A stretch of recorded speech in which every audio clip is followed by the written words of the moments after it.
காலத்தின் சுவடுகளில் மறைந்து போன ஒரு கிராமம் மல்லிகைப்பட்டி. எங்கு பார்த்தாலும் மல்லிகையின் நறுமணம் வீசும். ஆனால் அந்த மணத்திற்கு நடுவே வறுமையின் வாசம் கதிரை மட்டும் வாட்டியது.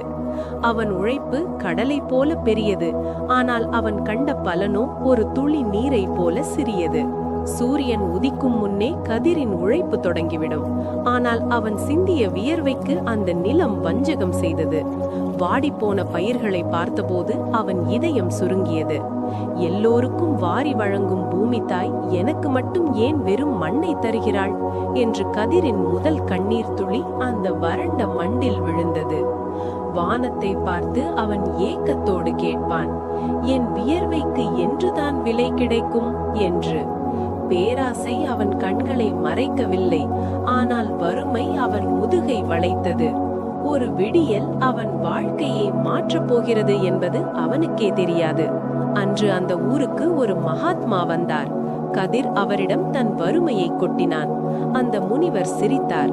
அந்த சிரிப்பிற்கு பின்னால் ஒரு பெரிய ரகசியம் இருந்தது. கதிரே, மாய மலையின் உச்சியில் ஒரு ரகசிய கல் இருக்கிறது. அதை அடைந்தால் உன் வறுமை தீரும் என்றார். வீடு திரும்பினால் அங்கே வறுமை அவனை வரவேற்றது. தன் தாய் தனக்காக உணவை ஒதுக்கி வைத்துவிட்டு தான் பசியோடு இருப்பதை கண்டபோது கதிரின் ரத்தம் கொதித்தது. அன்பு மட்டும் வயிறு நிறைக்காது தாயே, உன்னை நான் மகாராணியாக வாழ வைப்பேன் என அவன் மனதிற்குள் சபதம் எடுத்த கணமது. அந்த வைராகியமே அவனை முனிவரை நோக்கி தள்ளியது. கதிர் புறப்பட்டான், கையில் நம்பிக்கையுடனும் நெஞ்சில் கனவுகளுடனும். காடுகளும் மலைகளும் அவனுக்கு புதியவை அல்ல. ஆனால் அந்த பயணம் அவன் கால்களுக்கு இட்ட கட்டளை அல்ல, அவன் மனதிற்கு வைக்கப்பட்ட பரீட்சை. வழியில் பசியால் வாடிய ஒரு முதியவர் தன் வயிற்றை கட்டி தன் உணவை அவரிடம் கொடுத்தான் கதிர். ஆழமான பள்ளத்தாக்கு, பலவீனமான கயிறு பாலம். தன் உயிரை காத்துக்கொள்ள அவன் ஓடியிருக்கலாம். ஆனால் ஒரு முதியவரின் நடுக்கம் அவன் இதயத்தை உலுக்கியது. என் உயிர் போனாலும் பரவாயில்லை, ஒரு முதியவர் வீழ்வதை நான் பார்க்க மாட்டேன் என மரணத்தின் விளிம்பிலும் மனிதாபிமானத்தை கயிறாக பிடித்தான் கதிர். பிறகு சிதறி கிடந்த தங்க நாணயங்கள். கை கெட்டும் தூரத்தில் செல்வம் இருந்தும் இது என் உழைப்பல்ல என்று உதறி தள்ளி அதை உரியவரிடம் சேர்த்தான். அவன் கால்கள் மலையை நோக்கி நடந்தன. ஆனால் அவன் இதயம் மனித நேயத்தை நோக்கி ஓடியது. வழியில் ஒரு மாய பள்ளத்தாக்கு. அங்கே அவன் கடந்த காலத்தின் நிழல்கள் பேசின. கதிலே, திரும்பி வந்துவிடு, வறுமையிலேயே வாழ்ந்து பழகி விடுவோம் என அவன் தாயின் குரல் காற்றில் ஒலித்தது. முன்னேறுவதா இல்லை பயந்து பின்வாங்குவதா? கதிர் தன் கண்ணீரை துடைத்துக் கொண்டு காலடியை முன்னெடுத்து வைத்தான். அவநம்பிக்கையை வென்ற முதல் அடி அது. தன்னந்தனி காட்டில் வழி தவறிய ஒரு சிறுவன், தாகத்தில் நாக்கு வறண்டு தவித்த விலங்குகள்.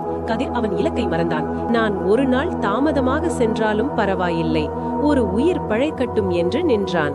அன்று அவன் ஒரு சாதாரண மனிதனாக தெரியவில்லை, ஒரு தேவதூதனாக தெரிந்தான். மலை அடிவாரத்தில் ஒரு பெருமழை. இயற்கையே அவனை தடுப்பது போல ஒரு சீற்றம். குறுக்கு வழியில் உச்சியை அடைய ஒரு மாய உருவம் வழிகாட்டியது. உழைக்காமல் கிடைக்கும் உயர்வு நிலைக்காது என அந்த மாயையை உதறினான்.